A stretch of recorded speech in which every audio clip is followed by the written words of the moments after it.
pertanyaan sampai kapan itu kurang relevan. Kalau kita sudah visinya itu sudah tidak lagi mempertentangkan antara naturalisasi dengan pemain lokal. Kalau kita sudah melihat bahwa pemain diaspora, pemain naturalisasi itu adalah keunggulan komparatif, ya kita nggak perlu lagi mempertentangkan itu. Katakan oleh beberapa pengamat itu, beberapa tokoh sepak bola nasional itu kan mereka hanya kelas asal comot gitu loh. Artinya mereka direndahkan kualitasnya. Dan memang mereka belum kategori premium memang. Tapi di tangan Sintayong toh dengan target lolos 16 besar Piala Asia, kemudian lolos 8 besar Under 23 Piala Asia. Nah, toh berhasil gitu loh, berhasil mencapai target itu. Ketemu lagi dengan saya Stanley Sutrisno di Stanley Sutrisno Channel. Pemirsa, akhir-akhir ini perdebatan mengenai naturalisasi cukup menarik ya, cukup ramai. Dalam hal ini saya punya pandangan yang berbeda dibanding pandangan dari pengamat-pengamat sepak bola yang sering muncul di stasiun TV itu. Pertanyaan yang muncul dalam perdebatan-perdebatan itu intinya ada dua, setidaknya ada dua itu. Yang pertama, sampai kapan naturalisasi itu? Yang kedua, berapa jumlahnya naturalisasi itu?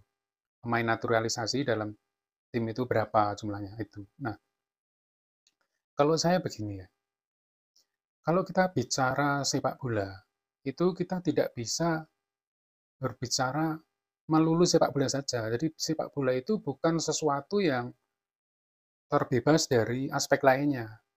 Jadi kalau kita bicara sepak bola ya kita harus berbicara yang lain juga. Jadi nggak bisa hanya berbicara sepak bola untuk sepak bola itu nggak bisa seperti itu. Ada misalnya juga bicara seni, seni hanya untuk seni aja itu juga nggak bisa seperti itu. Karena kita kan ada aspek yang lainnya, aspek sosial, ekonomi, ya kan. Nah, gitu. Sehingga menurut saya, kalau kita berbicara, begitu juga kalau kita bicara naturalisasi, itu kita nggak bisa hanya bicara tentang sepak bola saja, apalagi itu kita sudah bicara naturalisasi. Dan sepak bola kan terus berkembang ya, dari dulu sampai sekarang kan sekarang ini kan sudah jauh gitu, situasinya udah jauh.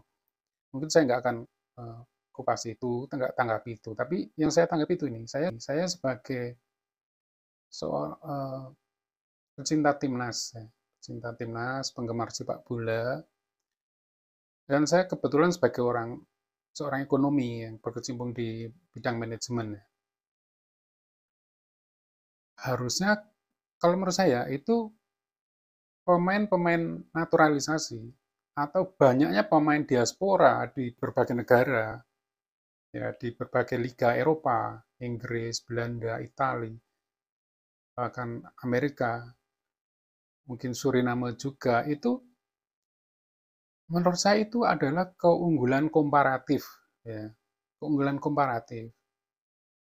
Kita tidak perlu mendidik mereka, ya kan? Tidak perlu membuat liga untuk mereka. Mereka sudah main di liga yang hebat, gitu. Dan mereka kan punya darah Indonesia, ya.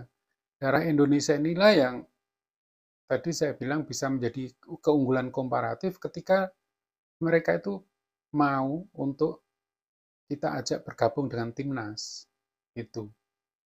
Nah, bagaimana keunggulan komparatif itu nanti kita manfaatkan untuk mengangkat prestasi timnas. Nah, saya yakin kalau kita berhasil menarik mereka yang kelas premium katakanlah seperti itu bergabung dengan timnas Indonesia dalam jumlah yang cukup ya, dan di bawah pelatih yang sudah punya prestasi reputasi seperti Sintayong itu kita bisa berbicara banyak di level Piala Dunia. Nah, kemarin yang di Piala Asia, kemudian Piala Asia Under 23, Piala Dunia juga ya, kualifikasi Piala Dunia, itu kan dikatakan oleh beberapa pengamat itu, beberapa tokoh sepak bola nasional itu kan mereka hanya kelas asal comot gitu loh. Artinya mereka direndahkan kualitasnya. Dan memang mereka belum kategori premium memang. Tapi di tangan Sintayong toh dengan target lolos 16 besar Piala Asia, kemudian lolos 8 besar Under 23 Piala Asia. Nah, toh berhasil gitu loh, berhasil mencapai target itu. Itu artinya kelas pemain yang dibidik itu memang sudah cukup ya di bawah Sintayong itu sudah cukup untuk mencapai target yang ditetapkan oleh PSSI gitu loh. Yang satu kan masih dalam proses itu yang kualifikasi Piala Dunia ini yang masih ada kita 2 pertandingan lagi melawan Filipina dan Irak. Nah, kita berharap nanti kita juga lolos ke kualifikasi itu. Meskipun dengan pemain yang dikatakan asal comot aja itu. Nah, kalau kita berhasil mengajak pemain-pemain diaspora yang kelas premium, nah kita harusnya berani menargetkan yang lebih tinggi, nggak asal lolos dari kualifikasi, tapi kita berani untuk mentargetkan 8 besar, misalnya seperti itu. Ya, tentunya itu kerja keras dari tim PSSI untuk bagaimana mengajak pemain-pemain kelas premium itu supaya kita berani menargetkan 8 besar Piala Dunia. Nah, kenapa kok kita harus menargetkan 8 besar? Menurut saya kayak gini loh. Sepak bola itu tidak berdiri, tidak hidup di ruangan yang terisolasi, tapi hidup di dunia terbuka. Nah, kalau kita berhasil memanfaatkan sepak bola kita dengan masuk di Piala Dunia yang katakanlah 8 besar itu, efeknya akan besar dalam arti bagus untuk Indonesia. Tidak hanya untuk sepak bola saja, tapi juga untuk nama Indonesia. Kalau kita selalu katakanlah lolos Piala Dunia masuk 8 besar, nah Indonesia akan selalu disebut-sebut namanya, dan itu akan membantu pariwisata Indonesia tentunya. Saya yakin itu, ya kan.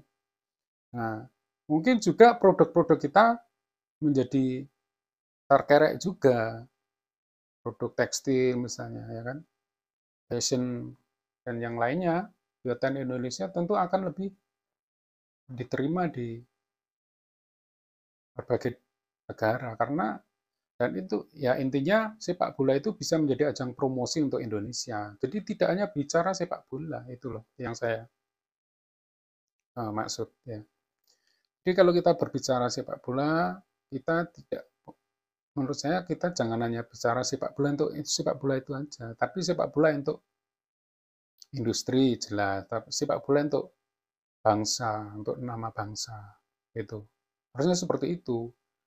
Saya yakin itu bisa, karena kita punya keunggulan komparatif tadi yang tidak dimiliki oleh negara-negara lain. Ya mungkin ada negara lain yang punya beberapa pemain diaspora, tapi tidak sebesar Indonesia dalam hal sepak bola. Nah, bagaimana keunggulan komparatif ini mari kita manfaatkan untuk sepak bola kita, timnas kita bisa berbicara di level dunia, level Piala Dunia. Dan jangan, menurut saya ini tidak perlu dipertentangkan dengan pemain-pemain lokal. Justru ini saatnya kita membangun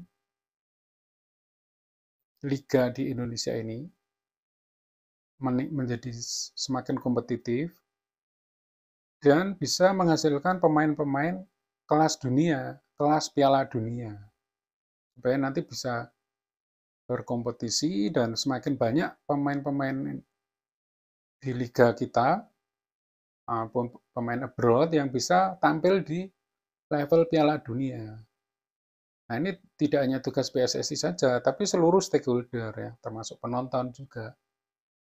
Ya kan? Bagaimana penonton nanti berperan dalam kemajuan sepak bola Indonesia, pemerintah, kemudian wasit juga tentunya ya.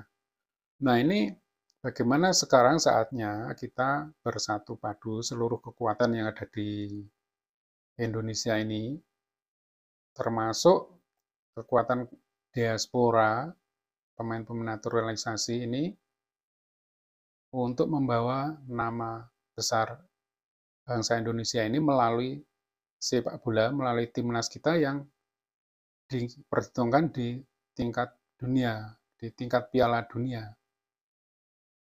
Menurut saya seperti itu ya.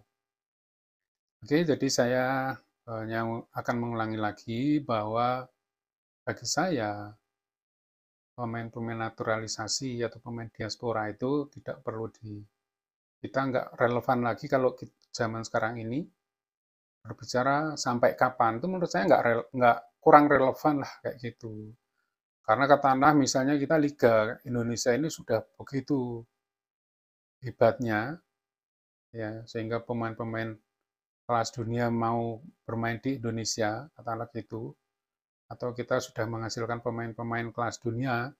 Tapi kalau misalnya ada pemain naturalisasi atau pemain diaspora yang main di Real Madrid misalnya atau di MU, Manchester City, Juve kayak gitu dan mereka ternyata mau untuk dinaturalisasi dan kita butuh ya kenapa tidak gitu loh. Menurut saya gitu. Ya, jadi pertanyaan sampai kapan itu kurang relevan. Kalau kita sudah visinya itu sudah tidak lagi mempertentangkan antara naturalisasi dengan pemain lokal. Kalau kita sudah melihat bahwa pemain diaspora, pemain naturalisasi itu adalah keunggulan komparatif, ya kita nggak perlu lagi mempertentangkan itu. Justru mari kita sekarang ini memanfaatkan potensi yang ada, pemain-pemain baik pemain-pemain yang main di Liga 1, ya di Liga Indonesia, abroad maupun pemain-pemain diaspora atau naturalisasi itu untuk mengangkat sepak bola Indonesia berbicara di tingkat Piala Dunia yang nanti berimbas bagi pembangunan atau berimbas untuk promosi Indonesia, ya kan, yang tentunya akan bisa meningkatkan ekonomi Indonesia, bisa menarik pariwisata dan sebagainya. Oke, mungkin itu yang bisa saya sampaikan. Terima kasih telah menyaksikan konten saya ini. Dan mohon maaf kalau ada kata-kata yang kurang berkenan. Sampai ketemu lagi di konten-konten saya yang berikutnya. Terima kasih.